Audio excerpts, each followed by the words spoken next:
Hello friends, welcome to our own channel daily stock. तो आज हम आपको बगैरिया इंडस्ट्री के बारे में शेयर एनालिसिस बताने वाले हैं और साथ ही में फंडामेंटल्स के साथ बताएंगे कि आपको इस शेयर में निवेश करना चाहिए या नहीं करना चाहिए। आगे बढ़ने से पहले अगर आपने हमारे चैनल को सब्सक्राइब नहीं किया हो तो आप हमारे चैनल को सब्सक्राइब ज़रूर कर दीजिएगा, साथ ही में हिट द बेल आइकन। तो सबसे पहले आपको बगैरिया इंडस्ट्रीज़ के बारे में बताते। तो ये जो कंपनी है वो केमिकल्स के साथ जुड़ी, जहाँ पर ये डाई जो कपड़े मार्केट में होता है और उसी के साथ डाई मैन्युफैक्चर भी करती है और ये एक्सपोर्ट भी करती है। जो आइटम्स ये बनाती है उनको ये एक्सपोर्ट भी करती है। अब बात करते हैं इसके कंपनी डेटा की। तो इसका मार्केट कैप है 1353.41 करोड़ का। तो ये एक स्मॉल कैप कंपनी है जिसका इंडस्ट्री का पी देखोगे तो 33.52 है, लेकिन कंपनी का पी है 19.36 है। तो यहाँ पर आपको इंडस्ट्री के पी से कम प्राइस में मिल रहा है और बुक प्राइस भी 3 टाइम्स पे ही आपको ये शेयर प्राइस मिल रहा है। डिलीवरेबल परसेंटेज देखोगे तो 42.54 है, मतलब इतनी डिलीवरी इस शेयर की उठाई गई है आज के दिन में।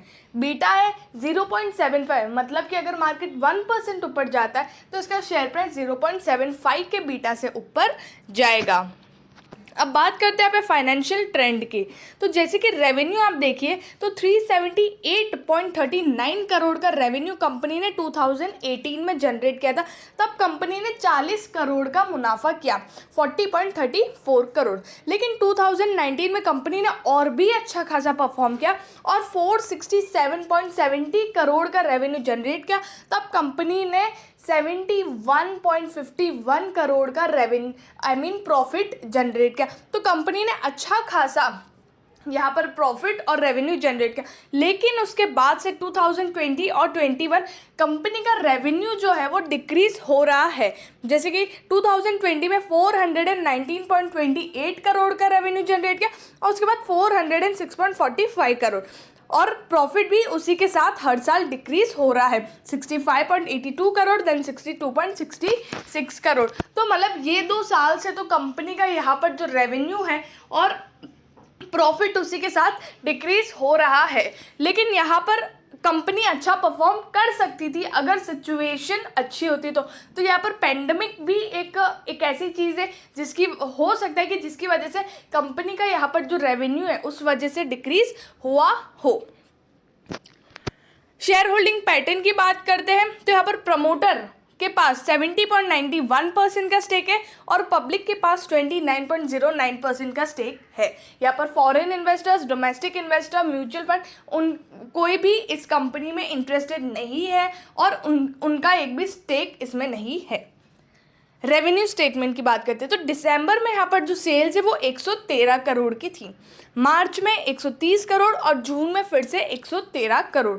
तो यहाँ पर कंपनी की जो सेल्स है ना, पिछले आप सालों से कंपेयर करो तो उस टाइम भी कंपनी की सेल्स उतनी ही थी। जैसे कि 2019 में कंपनी ने बहुत अच्छा परफॉर्म किया, तब कंपनी की सेल्स इंक्रीज हुई थी। लेकिन उससे पहले भी अगर आप कंपेयर करते हो तो इतनी ही थी, इतनी ज़्यादा कंपनी में ग्रोथ नहीं दिखाई दे रही कि कंपनी बहुत ही अच्छा परफॉर्म करे, वो चीज़ इस कंपनी में नहीं दिखाई दे रही है। नेट प्रॉफिट की बात करते हो तो दिसंबर में कंपनी ने 22 करोड़ कमाए थे, मार्च में 18 करोड़ और जून में 12 करोड़ कंपनी ने अर्न किए थे। तो ये कंपनी की सेल्स है और अगर ये जून के क्वार्टर को पिछले जून के क्वार्टर से कंपेयर करते हो तो कंपनी ने इस जून में बहुत ही अच्छा खासा परफॉर्म किया है।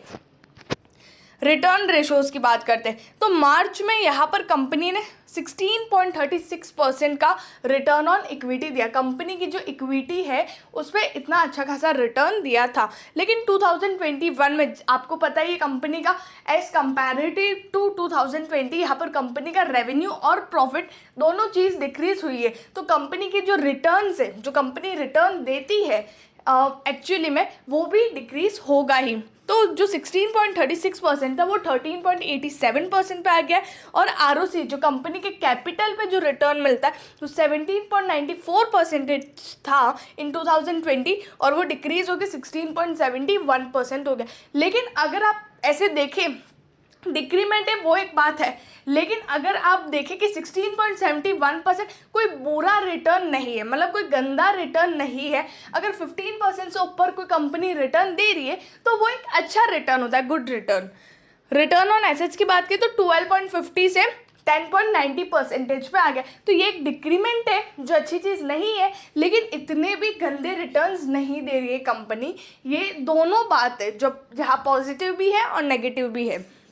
लेवरेज रेशियो की बात करते हैं तो यहाँ पर कंपनी का डेट इंक्रीज हुआ है 0.05 से 0.07। अब जब कंपनी का यहाँ पर प्रॉफिट डिक्रीज हो रहा है तो जो ऑपरेशनल एक्टिविटी जो कंपनी को करनी पड़ती, अब उसके लिए कंपनी को डेट उठाना ही पड़ता है और कोई ऑप्शन नहीं है।